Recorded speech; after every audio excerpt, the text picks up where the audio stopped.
Hello বন্ধুরা, wbporashona.com চ্যানেলে সবাইকে স্বাগত। আজ আমরা সপ্তম শ্রেণীর ইতিহাসের ভারতের সমাজ, অর্থনীতি ও সংস্কৃতির কয়েকটি ধারা, খ্রিস্টীয় সপ্তম থেকে দ্বাদশ শতক এই অধ্যায়ের দুটি গুরুত্বপূর্ণ প্রশ্নের উত্তর তোমাদের সাথে আলোচনা করব। তবে শুরুতেই জানিয়ে রাখতে চাই, wbporashona.com বাংলার প্রথম ডিজিটাল প্রশ্ন উত্তর সহায়িকা। পাঠ্য বিষয়ের বিভিন্ন প্রশ্নের উত্তর আলোচনা তোমরা যদি বিনামূল্যে পড়তে চাও তবে এখনই ভিজিট করো আমাদের ওয়েবসাইট wbporashona.com এ। লিংক ডেসক্রিপশন বক্সে দেওয়া আছে। তোমরা যারা হোয়াটসঅ্যাপ ইউজ করো বা বাবা মায়েদের হোয়াটসঅ্যাপ রয়েছে তাদেরকে বলছি, চাইলে আমাদের হোয়াটসঅ্যাপ চ্যানেলেও জয়েন হয়ে যেতে পারো, তারও লিংক ডেসক্রিপশন বক্সে দেওয়া আছে। যারা এখনও আমাদের ইউটিউব চ্যানেলটাকে সাবস্ক্রাইব করোনি তাদেরকে বলছি, প্লিজ সাবস্ক্রাইব করে পাশে থাকা বেল আইকনটা প্রেস করে দাও। তাহলে চলো শুরু করে দিই আজকের আলোচনা। প্রথম প্রশ্ন, চোল শাসন ব্যবস্থার সংক্ষিপ্ত পরিচয় দাও। খুব ইম্পর্টেন্ট কোয়েশ্চেন, তোমাদের পরীক্ষায় বিভিন্ন স্কুলে দেয়। চোল রাজাদের শাসনকাল দক্ষিণ ভারতের ইতিহাসে সুবর্ণ যুগ হিসাবে পরিচিত। সুবর্ণ মানে সোনা, মানে এত ভালো একটা সুসময় সেই সময় ছিল যে তাকে সুবর্ণর সাথে অর্থাৎ সোনার সাথে কম্পেয়ার করা হয়েছে। এই রাজবংশ প্রায় 200 বছর শাসনকাল চালিয়েছিল। চোল শাসন ব্যবস্থায় কি কি ছিল এবার আমরা একটু দেখব। প্রথম হচ্ছে রাজা। চোল শাসন ব্যবস্থার প্রধান ছিলেন রাজা। এরপরে কি ছিল? কর্মচারী। শাসন কার্য পরিচালনায় রাজাকে পরামর্শ দেওয়ার জন্য একটি কর্মচারী পরিষদ ছিল। এই রাজকর্মচারীরা বেতন হিসেবে কি পেতেন? জমি। তার মানে এই জমি তাদের বেতন ছিল। তাদের কর্মদক্ষতার জন্য রাজা তাদের বিভিন্ন উপাধি দিতেন। এটা বিভিন্ন জায়গাতেই সেই সময় উপাধির ব্যাপারটা প্রচলিত ছিল। এমনকি আমাদের বাংলাতেও কিন্তু বহু রাজা তার সভাসদদের বা তার কর্মচারীদের বিভিন্ন উপাধি দিতেন। এরপরে আমরা দেখব প্রশাসনিক বিভাগ। এই যে ছোট ছোট প্রশ্নগুলো মাঝখানে পাচ্ছ না, সেগুলো কিন্তু এই উত্তরগুলো ভালোভাবে মনে রাখবে, এগুলো থেকেও প্রশ্ন আসে।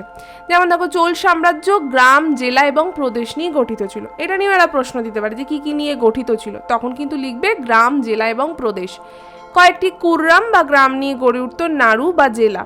আবার কয়েকটি নাড়ু নিয়ে গঠিত হতো কোট্টাম বা অঞ্চল। তাহলে এই ভাষাগুলোও মনে রাখবে। কুররাম কি বা নাড়ু কি, নাড়ু মানে কিন্তু নারকেল নাড়ু নয়, বারবার বলছি, এইগুলো কিন্তু মনে রাখবে। এইভাবেও এমসিকিউ বা শূন্যস্থান পূরণ এগুলো জানতে চায়। সর্বোপরি একটি কোট্টাম নিয়ে গড়ে উঠত কি? একটি প্রদেশ। আলোচনার ফাঁকে একটা অন্য বিষয় জানবো। তোমরা ক্লাস 7-এ উঠেছো, পড়াশোনার চাপ বাড়ছে, কিন্তু পড়তে বেশি পারছো না, মোটা মোটা বই দেখে ভয় পাচ্ছ। তোমাদের দুশ্চিন্তার কারণ নেই। আমরা wbporashona.com তোমাদের জন্য নিয়ে এসেছি to the point ebook series. পাওয়া যাচ্ছে মাত্র 20 পাতায় গোটা সিলেবাস। একদম ঠিক শুনছো, মাত্র 20 পাতা মন দিয়ে পড়লেই তোমরা পরীক্ষায় আর ভয় পাবে না। দেখবে সব প্রশ্নেরই উত্তর তোমরা সুন্দরভাবে লিখতে পারছো। তো কি থাকছে এই বুকগুলোতে? প্রতিটা সাবজেক্টের প্রতিটা অধ্যায়, সমস্ত ইম্পর্টেন্ট পয়েন্টস আমরা এই বুকে একত্রিত করেছি। এগুলো ভালোভাবে পড়লেই তোমরা পরীক্ষায় প্রশ্নের উত্তর যথাযথভাবে লিখতে পারবে। তাই এখনই পারচেস করতে 9614581033 এই স্ক্রিনে দেওয়া নাম্বারটাতে আমাদের হোয়াটসঅ্যাপ করে লেখো, আমি কিনতে চাই সপ্তম শ্রেণীর ইবুক সিরিজ। যেটা যেটা কিনতে চাইছো সেটার নাম লিখে দাও। যদি দুটোই কিনতে চাও তাহলে সেটাও আমাদের জানাও। তোমাদের হোয়াটসঅ্যাপ পেলেই আমাদের টিম রেসপন্ড করবে, পেমেন্ট পেজ পাঠানো হবে। পেমেন্ট কমপ্লিট করার 24 ঘন্টার মধ্যে ইবুকগুলো আমরা তোমাদের হোয়াটসঅ্যাপে পাঠিয়ে দেবো। আরও যদি কিছু ডিটেলস জানতে চাও তাহলে এই একই নাম্বারে সোম থেকে শনি সকাল 11টা থেকে সন্ধে 6টার মধ্যে আমাদেরকে কন্ট্যাক্ট করতে পারো। পরের প্রশ্ন খুব ইম্পর্ট্যান্ট একটা প্রশ্ন। টিকা লেখো, অতীশ দীপঙ্কর শ্রীজ্ঞান।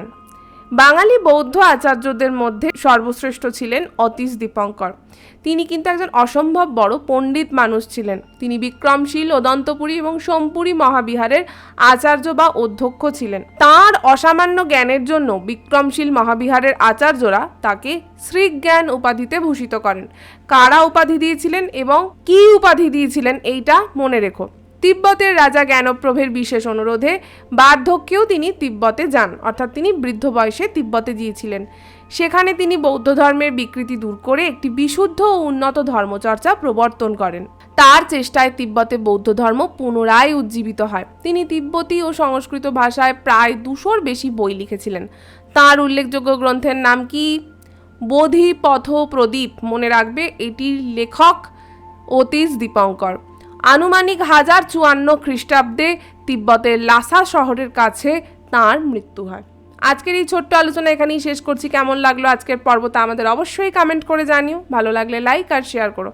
তোমরা যারা আরও প্রশ্ন উত্তর এই অধ্যায় পড়তে চাইছো তাদেরকে বলছি আমাদের ওয়েবসাইটে ভিজিট করো wbporashona.com, লিঙ্ক ডেসক্রিপশানে দেওয়া রয়েছে। ডেসক্রিপশানে থাকছে বিভিন্ন পর্ব এবং অধ্যায়ের লিঙ্ক, চাইলে সেই লিঙ্কগুলোই ক্লিক করে সেই সব পর্বগুলোও শুনে ফেলতে পারো। আজকের মতো এটুকুই, আবার ফিরে আসবো অন্য কোনো দিন অন্য কোনো পর্ব নিয়ে। ততক্ষণ টাটা।